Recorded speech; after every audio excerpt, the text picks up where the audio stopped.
देखिए अलका लांबा जी इस वक्त मौजूद हैं दिल्ली के। आपने बोला कि प्रयोग कर रहे हैं, तो इस प्रयोग का क्या मतलब है? दो राज्य जल रहे हैं, पहले मणिपुर को 3 महीने हो गए, इसमें हरियाणा में भी 4 दिन से लगातार जारी है। देखिए 90 दिन से मणिपुर की आग थमी नहीं और हरियाणा भी जल उठा।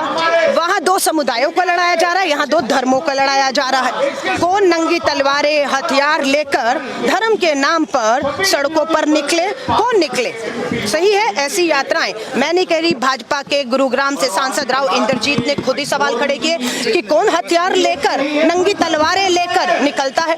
मैं नहीं कह रही हूँ, दुष्यंत चौटाला भाजपा के उप मुख्यमंत्री सरकार में है, उन्होंने ही कहा है कि पुलिस प्रशासन को धोखे में रखा गया है। तो बात यह है कि 24 से पहले भाजपा देश में कई जाति और कई धर्मों के नाम पर इस तरह के उन्माद करा के ध्रुवीकरण करना चाहती है। ये कर्नाटक में भी हुआ। कर्नाटक में बजरंग दल के रोल को देखते हुए, भूमिका को हमारी सरकार में कहा कि कर्नाटक में सरकार आएगी, बजरंग दल पर बैन लगेगा। प्रधानमंत्री जी कर्नाटक में कूदे और कहे नहीं, ये बजरंग दल पर बैन बजरंग बली का अपमान है। मुंह तोड़ जवाब मिला कि ये नहीं है, ये अराजक तत्व है और ये अगर देश को धर्म जातियों के नाम पर नंगी तलवारें लेकर अल्पसंख्यकों को इस तरह से कहेंगे। जाइए ना नू, जाइए अपने उन इलाकों में, है ना, वहाँ के लोग, आज जाटों को कहा गया आप हिंदू एक हो जाइए। मैं सलाम करती हूँ जाट पंचायतें जो हरियाणा की हैं, उन्होंने विश्व हिंदू परिषद बजरंग दल के इस प्रस्ताव को नकार दिया। उन्होंने कहा 75 साल आजादी के हो गए, हम सब एक ही रहे और कभी भी धर्म के नाम पर हरियाणा जला नहीं है। आज हरियाणा को सोचना है कि हरियाणा पे ये धब्बा, ये दाग लगाने का काम डबल इंजन की सरकार। 100% संरक्षण है और मोनू मानेसर राजस्थान की धरती पर कतई नहीं है, हो भी नहीं सकता, क्योंकि उसे पता है वो राजस्थान की बाउंड्री में घुसेगा 1 मिनट भी टिक नहीं पाएगा। उसको पूरा प्रोटेक्शन छुपा के रखने का काम भाजपा की सरकार हरियाणा या असम में हो रहा है। हरियाणा की सरकार तो बोल रही है राजस्थान पुलिस अपना काम करेगी, अगर हमारे से कोई मदद चाहिए तो मदद करेंगे मोनू मानेसर। मैं फिर कह रही हूँ, मोनू मानेसर हरियाणा में है, असम में है या राजस्थान या मेरे छत्तीसगढ़ में है, पर गृह मंत्री क्या कर रहा है, आपका खुफिया विभाग क्या कर रहा है? क्यों मोनू मानेसर को नहीं ढूंढ पा रहे? सिद्धू मूसेवाला के हत्यारों को 1 साल बाद पुलिस विदेश जाती है और विश्नोई के भतीजे भांजे को वहां से पकड़ के ला रही है, और यहाँ जो मोनू मानेसर है उसे नहीं पकड़। 24 के लिए क्या बीजेपी तैयारी है? देखिए ये जो हरियाणा जला, उसके बाद जिस तरह से मीडिया, खासतौर से डिजिटल मीडिया, आप लोगों को सलाम करूंगी। कल से गोदी मीडिया को लेकर बहुत से कार्टून आ रहे हैं, उन्हें घेरा जा रहा है कि वो सच्चाई नहीं दिखा रहे। इवन एक चैनल तो अपना अंबानी का है, वहां तक बात पहुंची जा रही है कि आप अपने चैनलों के माध्यम से धर्म, जाति, हिंदू मुस्लिम का अनुवाद कराने की इजाजत अपने एंकर को, अपने चैनलों को कैसे दे रहे हैं? सलाम है, सिर्फ आप यूट्यूब चैनल की वजह से। मोनू मानेसर ने भी इस बात का कहा है कि आपने उसे फंसा दिया है, क्योंकि आपने मोनू मानेसर, हरियाणा सरकार, उनका संरक्षण, ये आग को बेनकाब कर दिया है। इसलिए आज पूरा है, मैंने आपको दोबारा दोहरा रही हूँ, भाजपा, आरएसएस, विश्व हिंदू परिषद और बजरंग दल मिलकर 24 से पहले इस देश को दंगों की आग में झोंकना चाहते हैं। उनका कहना है जो बहुमत हिंदुओं का है वो हिंदू एक तरफ हो जाएंगे, अल्पसंख्यक अलग थलग पड़ जाएगा और वो दोबारा सत्ता में आ जाएगा। मैं एक हिंदू हूँ, मैं इससे बिल्कुल इत्तेफाक नहीं रखती हूँ। मैं हर हिंदुओं को कहूंगी, एक रहिए, इस सरकार को उखाड़ फेंकिए जो हम 70% को 30% का डर दिखा रहा है। एक सवाल है, जिस तरह से देखा जा रहा है कि मोनू मानेसर टीवी पे आके धड़ल्ले से इंटरव्यू दे रहा है, लेकिन पुलिस और जो देश का प्रशासन काम मिल नहीं रहा है, ऐसा कैसे? बहुत बड़ा सवाल है, गंभीर सवाल है। देश के गृह मंत्री को, भाजपा का जहां जल रहा हरियाणा, उसके मुख्यमंत्री, उनके गृह मंत्री को मोनू मानेसर नहीं मिलता, लेकिन एक टीवी के ऊपर मोनू मानेसर को इंटरव्यू देते हुए देखा। मालूम है, मैं नाम नहीं ले रही, सबने देखा। हाँ, उसके बावजूद अगर वो पकड़ा नहीं जाता, देश के गृह मंत्री अमित शाह जी आपसे इस्तीफा दे दीजिए। आप आतंकियों को क्या पकड़ेंगे अगर आपसे एक अपराधी भारत के अंदर नहीं पकड़ा जाता? रेल वाला हादसा जो सामने आया, आरपीएफ के जवान ने जो 4 लोगों को मौत के घाट उतारा, वहाँ पर जो बयानबाजी आई कि हिंदुस्तान में रहना है तो बीजेपी को वोट देना है, मोदी योगी को वोट। देखिए, आपको इस बात से समझ आ जाएगी, जो रेलवे सुरक्षा बल का जो जवान है उसने क्या बोला। उसने मुस्लिम 4 या 5 लोगों को मौत के घाट उतारा, 4, जिसमें से 3 मुस्लिम, और ये कहते हुए कि हिंदुस्तान में रहना है, मोदी योगी को वोट करना है और पाकिस्तान।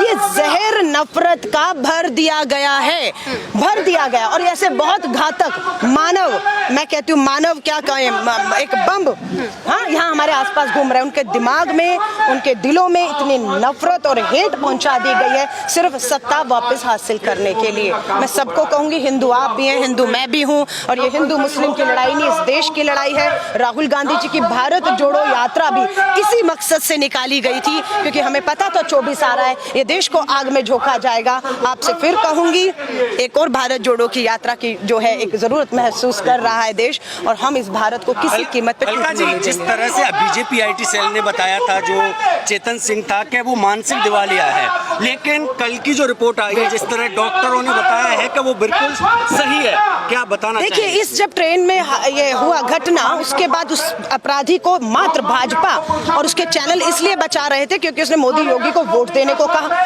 उसके अंदर मुस्लिम समुदाय के लिए जहर भरा हुआ था, इसलिए वो सब उसके समर्थन में उतर आए और उसका ये कहकर बचाव करते हुए देखे कि वो मानसिक रोगी है। अगर हमने जब सवाल किया रेलवे से कि एक मानसिक रोगी को अपने छुट्टी पे भेजने की बजाय उसे हथियार देकर ड्यूटी पर खड़ा रखा था, तो पूरा रेलवे विभाग फंसता हुआ जब दिखा, तब उन्होंने सच्चाई बताई कि नहीं, ऐसी कोई मानसिक बीमारी उसे नहीं थी, कोई छुट्टी की एप्लीकेशन नहीं थी, ये पूरी तरह से स्वस्थ था। लेकिन हाँ, उसका दिमाग में ये नफरत और जहर मीडिया, भाजपा, आरएसएस, बजरंग दल द्वारा भरी गई।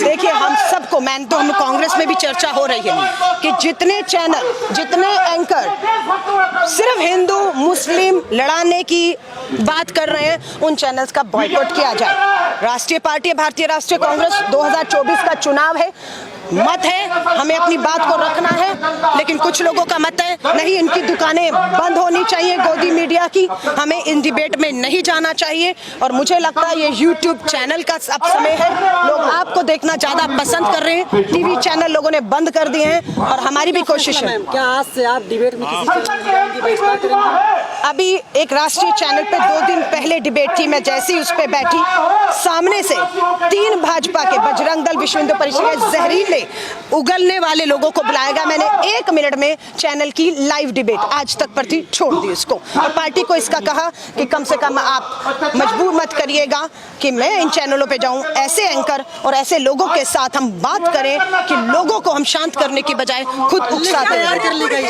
ध्यान भटकाने के लिए में हिंसा हुई है। बिल्कुल, ये भी बात है। मणिपुर लगातार जल रहा है, संसद में मांग उठ रही है, प्रधानमंत्री जी आए, जवाब दें, राष्ट्रपति शासन लगे। सुप्रीम कोर्ट में मणिपुर की जो सुनवाई से सारा ध्यान भटकाने के लिए ध्यान मणिपुर से हरियाणा की तरफ लाया गया, लेकिन लोगों ने मंसूबे फेल कर दिए। हरियाणा के लोग शांति प्रिय हैं, कभी दंगे धर्म पे नहीं हुए, वापस एकजुट हो गए।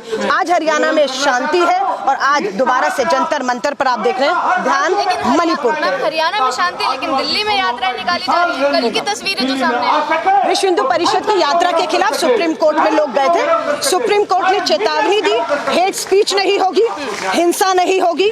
मैं इजाजत देता हूँ लोकतंत्र के तहत विश्व हिंदू परिषद रैली करे, अब वो रैली होगी, लेकिन अगर उसमें हेट स्पीच हुई, उसमें अगर हिंसा हुई, तो सरकार और वो संगठन पूरी तरह दोषी होगा। और मैं आप सभी से कहूंगी, इस तरह के हर कार्यक्रम में आप जाइए, मोबाइल कैमरे ऑन रखिए, ताकि जो भी हिंसा करें वो आपके इन कैमरों में कैद हो जाएं, क्योंकि सुप्रीम कोर्ट इसी के आधार और इसी को सबूत मानकर जो है वो कार्रवाई करेगा। अलका जी, एक सवाल है, जैसे ट्रेन वाला जो हादसा हुआ है, हादसा नहीं उसे जिसे कांड किया गया है, क्या मुस्लिम समाज में डर का माहौल पैदा करने के लिए किया गया? देखिए, डर तो पैदा हो चुका है। नूह में 150 परिवारों में से सुनने में आया है 100 से अधिक परिवार डर से अपने घर छोड़कर जो है वहां से चले गए, और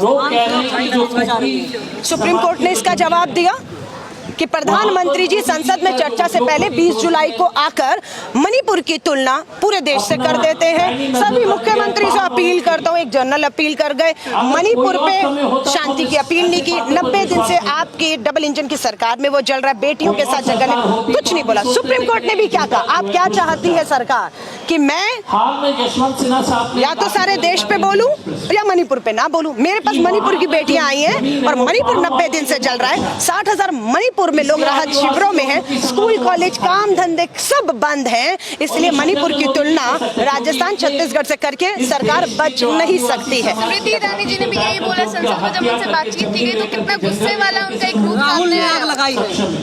सुना आपने, और फिर निर्मला सीतारमण जी ने पलट कर भी तो देखा कि मणिपुर की आग में अभी तक तो पंडित जवाहरलाल नेहरू जी इनके हर चीज के पीछे दोषी थे। आज मणिपुर की आग में मीडिया के बीच में, आप सबके बीच में राहुल गांधी जी के खुली किताब की तरह गए, कहाँ गए, किनसे मिले, क्या बात हुई, गवर्नर को सब है। अब ये बौखलाहट है। स्मृति ईरानी महिला बाल विकास मंत्री के तौर पर पूरी तरह फेल हो गई है। मैंने उनको याद दिलाया कि अब आप सास और बहू के सीरियल में नहीं है, आपकी नौटंकी नहीं चलेगी। आप महिला बाल विकास मंत्री है, संसद में खड़ी है, संवेदनशीलता गंभीरता दिखाइए, मणिपुर पर बोलिए और मणिपुर जाइए, उन दोनों बेटियों से मिलिए, सुप्रीम कोर्ट की दहलीज पे खड़ी है। तो एक्टिंग, ड्रामा, जुमले, अब इसका अंत होने वाला है और इसके लिए आप सभी बधाई के पात्र हैं। ये लोकतंत्र की चौथी लड़ाई, जो चौथा स्तंभ है, वो आप लोग भी लड़ रहे हैं। ये दिख रहा है कि हमारी आवाज, विपक्ष की आवाज, देश की इस आबादी की आवाज लोगों तक पहुंच पा रही है। बहुत बहुत मैडम एक लास्ट, तो जैसा कि हम सभी ने जो है अभी अलका लांबा जी से बात किया, उन्होंने जो है सब कुछ जो है बताया कि मणिपुर में किस तरीके से जो है राहुल गांधी जाते हैं, कैसे बातचीत करते हैं और जो है किस तरीके से जो है हालात जो है हरियाणा के अंदर बिगड़ते जा रहे हैं, उसके पीछे की क्या साजिश की जा रही है, इस तरीके की बातें जो है, तथ्य जो है वो रख रही हैं। और अलका लांबा जी ये बता भी रही हैं कि किस तरीके से जो है सदन के अंदर जो है इस बातों की आवाज़ भी उठाई जाएगी। फिलहाल कर दीजिए इजाज़त, देखते हैं डेस्क न्यूज़। धन्यवाद।